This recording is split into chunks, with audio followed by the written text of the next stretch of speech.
60 years ago, Earth was attacked. We won the war, but they destroyed half the planet. Everyone's been evacuated. With a mop-up crew. This is Mission Control. Are you an effective team? We are an effective team. I'll buy you two a round of drinks when you get up here. 2 more weeks, Jack, and we can finally leave and join the others. Don't take any chances. Jack is one of the last humans left on Earth after a massive war that has left Earth basically uninhabitable. Doesn't seem right. We won the war. Now we have to leave. He's a futuristic blue-collar guy, basically. He fixes drones. He's fascinated with the relics of the past, the Yankees cap, which he finds. When he finds the structures of old Earth, there's a connection to it that he can't quite explain. Every day he goes down to Earth to do this job while trying to not get killed by the enemy.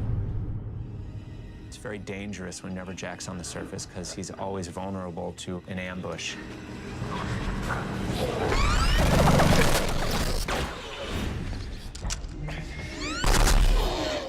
Vic, I'm coming in. Jack and Vika are partners. She's his communication officer. Systems are green. You're cleared. Be careful out there. Always am. No, you're not. You're right. Gotta work on that. They've been stationed here together, just the two of them, for the past 5 years. One day, a spacecraft impacts near Jack's location. Drones are mobile. Keep your tech out of there. They are human. Jack, command wants you to stand down. The drones will handle this. That's a negative, Tower. They're firing on survivors. Jack is trying to figure out what is happening here. This is insubordinate behavior. And in the wreckage, he finds this woman. Jack. How do you know my name? I've been watching you, Jack. It's time to learn the truth. You need to know what happened. Everything that he knows becomes inverted. What have you done? I can't protect you. Are you still an effective team? No, we are not an effective team. The people you work for lied to you. Jack knows he has to fight. Literally, the world is at stake. In this war, You don't have to die. They don't have to die. It's time to come home. I'm not gonna do that. It's epic. It's just an epic story. I want mankind to survive. This is the only way.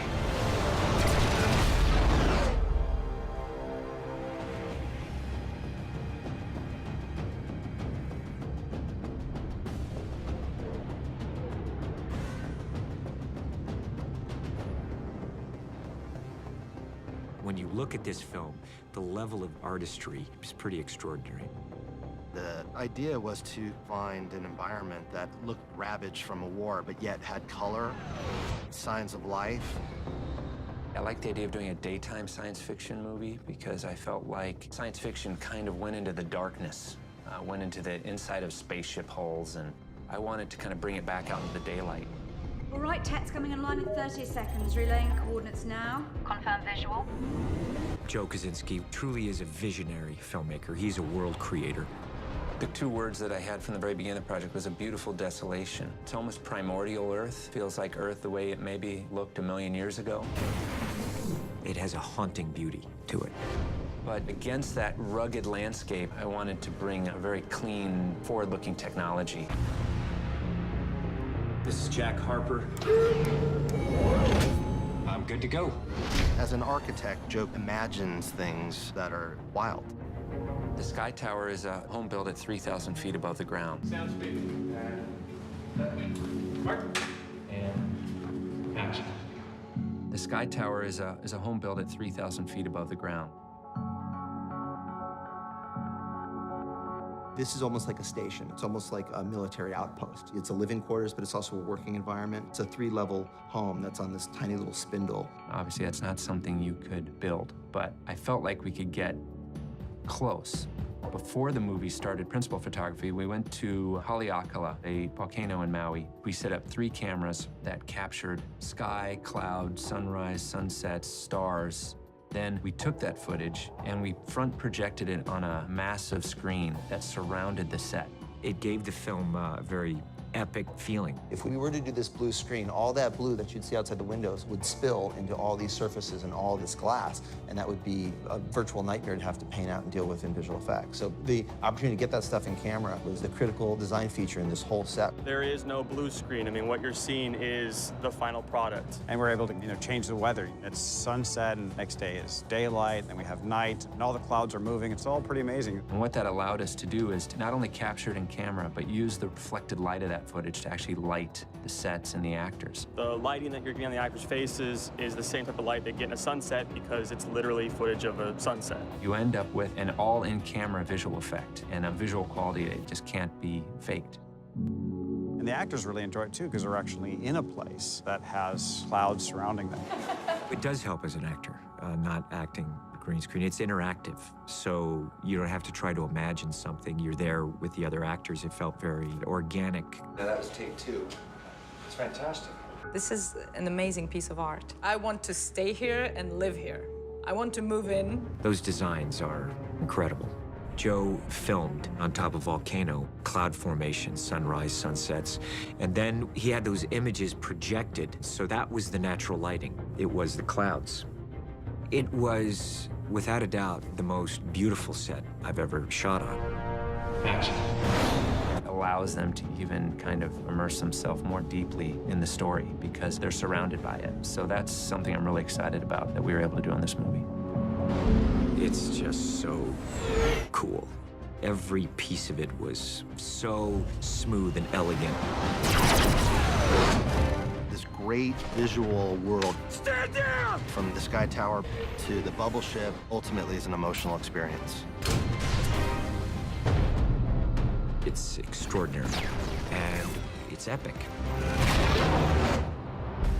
The whole philosophy for the movie was to try to shoot everything in camera, so we decided that it made sense to build a full-scale version of the bubble ship. Once you get the fuselage on, you can go anywhere. You can put the tail boom on, or you can do the cockpit. Did you get it in? We're finally getting the bubble ship assembled. This is the first time it's ever been pieced together, ever.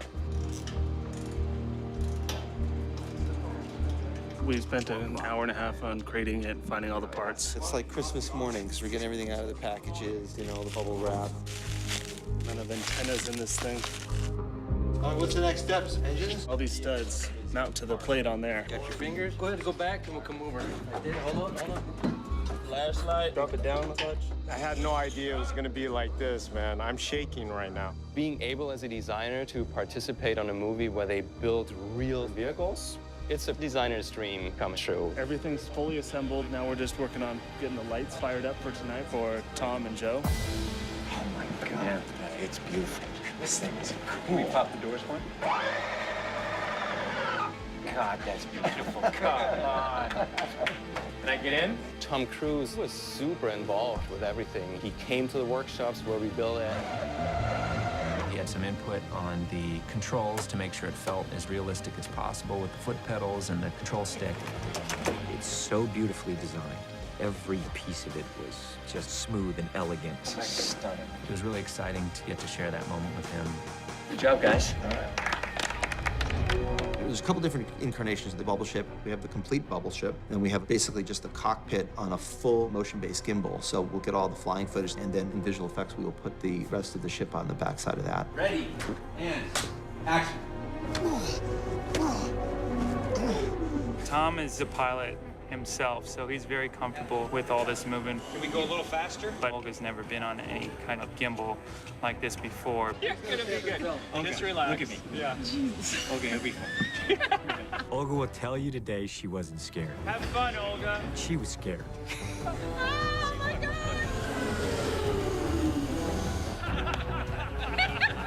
The bubble ship is a beautiful creation when it's just standing on the ground. But you don't want to be in there when it's flipping around. Here you go.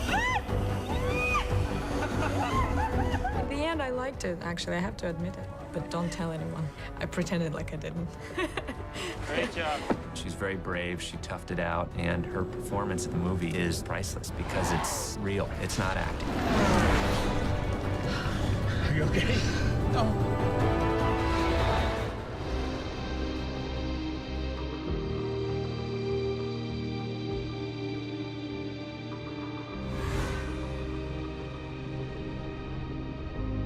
I was listening to M83 when I wrote the story, so to be able to bring him on the actual film was a real thrill. I met with Joe Kosinski and loved the project, obviously, so of course I'm gonna do it, and it's my first score, so I'm very excited about it. Anthony's music is cutting edge, but it's also very emotional, and it felt like a good fit. My sound is very cinematic in a very electronic way. I was very inspired watching the pictures, and it was beautifully shot. When you first see Tom Cruise riding his motorcycle in this beautiful landscape, there's something very epic but very emotional at the same time.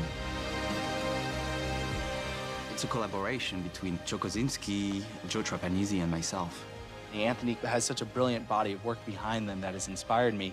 So to learn from him, as he's learning from me about film scoring, it really is a dream come true.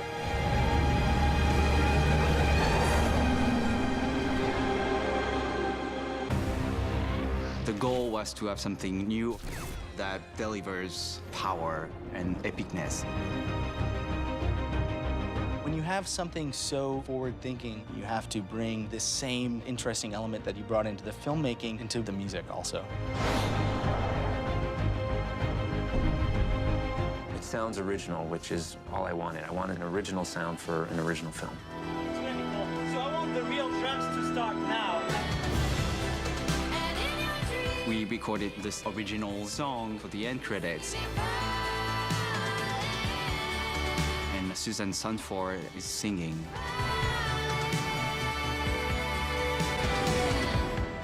She's so powerful, and there's something majestic about her voice. I'll stay here in the shadows. She's one of a kind, I think. Working on this film was an amazing experience.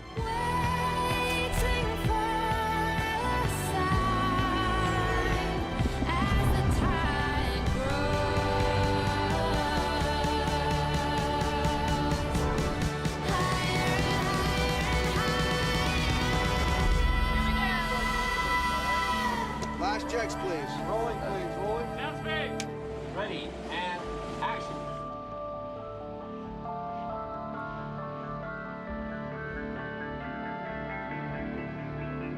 This is our first day shooting in Iceland. It's been an adventurous one. We did some aerial work yesterday, which was exciting, but today we embarked on the first of what we hope is a couple weeks of very good filming here. I couldn't wait to go to Iceland. I've never been there, first of all. Just absolutely stunning. It's just so fast, and it just seems to go on forever. And Joe's eye and how he shot it is just extraordinary. Yeah, that's nice. Action. The landscape looks like really no other place on Earth. It's a volcanic island, black sands, no trees. There's a beauty in the desolation there, and that seemed to kind of fit the aesthetic I wanted for Oblivion. We were there when it was daylight for 24 hours. Right now, it's 9 o'clock at night, which I know the picture doesn't suggest it is, but it is 9 o'clock at night.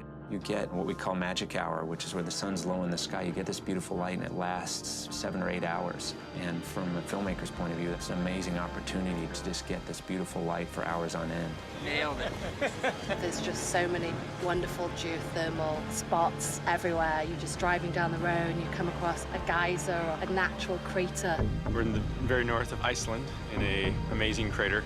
And the crater's going to stand in ultimately for what'll be a stadium. I'm coming in hot. Our character Jack arrives here to fix a broken drone that's been downed in some battle. Tech 49, Jack Harper. You know, I read about this game. It was played right here. Visual effects will put in the remainders of broken billboards and stadium seating. And he leaps out of the pack. Touchdown. You'll get the sense that we're inside something that used to be pretty amazing. It's very unique. I haven't seen anything like this before.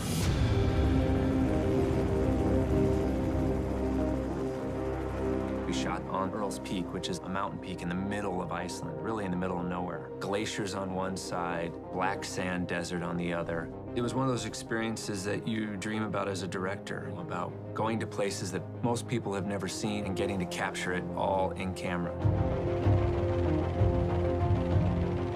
Today is is day 71 here in lovely Iceland. We are sort of out of the beaten track. We had to bring all our gear up here. Today we had 7 buckets loaded up by our professional mountaineers, and then those were slung beneath an A-Star helicopter, and then we drop it here depending on where we need it. Basically, all the people have to be flown in. We got helipads down here. Bring everybody up in the Coast Guard helicopter. The Icelandic Coast Guard's helped us out a lot today, so we're happy for that. That took a lot of planning. We had 50 people up there with hair and makeup, wardrobe, props, camera grips, 2 techno cranes. Safety-wise, it's a tricky place to shoot. Gonna go safety gear. People need to have helmets on because it's easy to slip here and also quite steep. So we had to put up handrails, anchors, safety lines. If you need to go outside of the rope area for work purposes, you have to be harnessed. No one has shot here before, and we have actually never brought crew of this size and all that equipment up on a location like that. So far, so good. The trick will be getting the shot Joe wants and then getting home. Here we go. This is awesome. Earl's Peak, beautiful. I loved Earl's Peak. What's wrong? What do we need to do? Incredible. Because we were so well prepared, as soon as he landed, we were able to shoot very quickly. Can I walk? Yes, sir. You're good. You're good to go. We are rolling, please, rolling. Down speed. Only tail sticks. We're shooting Tom on the top of a 2,000-foot precipice. And action. It was just incredible. I mean, you've got Tom Cruise on the very edge of that peak with the most beautiful light. It was just one of those days I'll never forget. It was amazing, you know, just to sit there and you get to see so much of the country. We're gonna do a little rappelling at lunch, guys. You will not find too many actors out there who will go the distance like he does. He's the most committed actor I've ever worked with. And cut. Good. It was to his chagrin that we ended so quickly, and he decided that he'd like to stay a little longer on his own. So we got all the equipment off. He stayed up there and enjoyed the view for a while. It was really peaceful. It was so beautiful. And I think, you know, when you see the film, it captured it. It captured that haunting beauty and kind of serenity. Here we go. Fire in the hole. 3 rounds. Ready. Tight? Good. Let me do another one.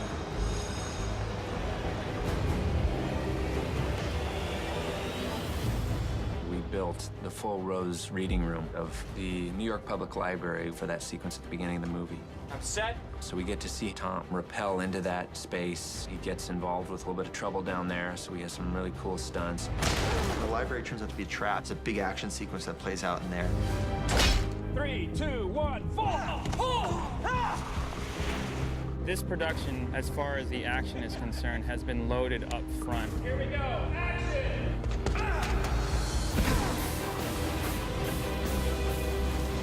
That was easier making it than not making it. He's able to perform the stunts usually better than 99% of all stunt people. Nailed it. Sweet. Fun. We test everything out. Hey, Tom, this is okay, but you don't want to put your foot down. You don't want it to catch on anything. When I do have a loaded weapon, I don't want people standing around the sides. As we have to keep him safe, he also knows that he has to keep himself safe. Can you turn it against his body like that? And this is tight, right? There you go. That's it. Perfect. As long as it doesn't hit me in the face. We're dropping debris.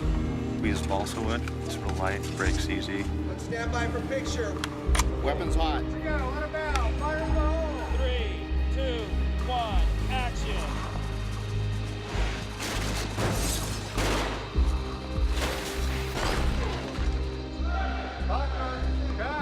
It's been stunt after stunt, which is normal